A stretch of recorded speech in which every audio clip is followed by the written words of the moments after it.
So you understand your company culture and you've got your core ideology or your envisioned future, but you have to lay the foundation down for doing change.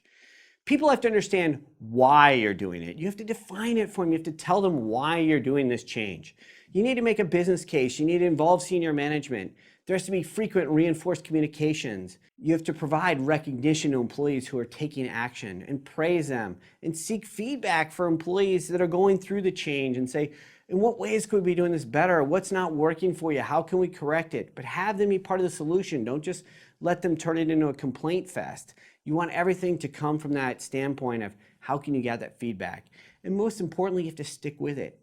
Most change management initiatives fail because people don't stick with them long enough. It becomes seen as the flavor of the month or the flavor of the year. Ground level employees who hear, hey, we got this great change management thing coming from leadership, and they'll say, well, hey, we'll wait it out until the next year comes and see what they're focused on again.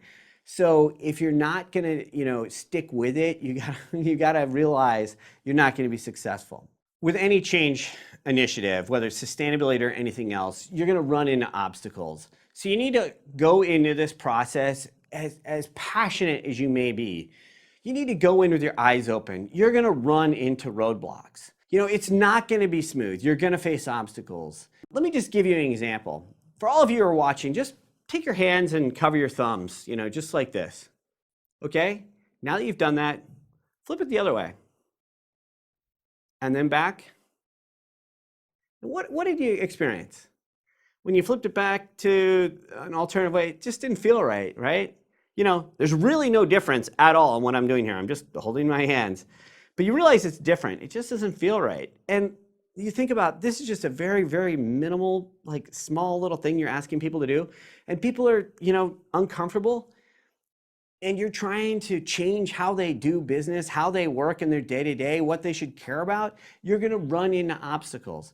Some people like change, others are resistant to it. And oftentimes it has to do with people's mentality, not their age or how long they've been. But you need to realize those obstacles are going to be there. Why do people resist change? Well, as a general rule, we're creatures of habit.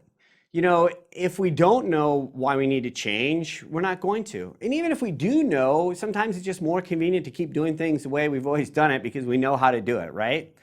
A lot of times, especially as people get older, they don't like disruption in their routine. Maybe they're predisposed to the way they've done something, they've got a closed mind. On the other side, a lot of people have fear and resistance to change because they have fear of the unknown. They know how they do their job. They know what they need to do, whether it's as good as it can be. At least they know what they know. They have this fear of the unknown. They have a fear of maybe being incompetent in the new way of doing it. Maybe they have a fear that it's going to have personal impact on their job or their work product or their quality or how long it's going to take them. And sometimes that's going to lead to an unwillingness to learn. And then again, like I mentioned previously, if people have been in an organization for a while and management have come forward with various change initiatives or just initiatives in general at the organization, more often than not, they probably didn't last and they probably weren't successful. And if they're seen as flavor of the month, people are going to just try and outlast that. And with the majority of CEOs staying in an organization for only 3.4 years here in the United States, that means that if you're there for more than 4 years, you have a pretty good chance on average of outlasting management. And if you think about that times maybe hundreds or even thousands of employees who've been in an organization for a while, you can see why there's resistance to change. Now, when you're trying to do change around sustainability, you're going to run into a number of barriers, but I'm going to just highlight a few of them here.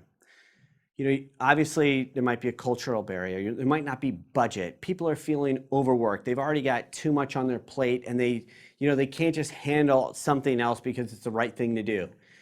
Maybe they don't know what to do. Maybe they don't know how sustainability matters within their job. They don't feel empowered.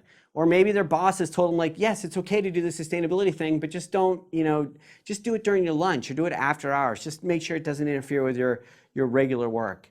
You're going to run into these type of barriers throughout your organization, whether it's, with your boss, at middle management, at senior management. These are different barriers that people can expect when trying to incorporate sustainability into their organization.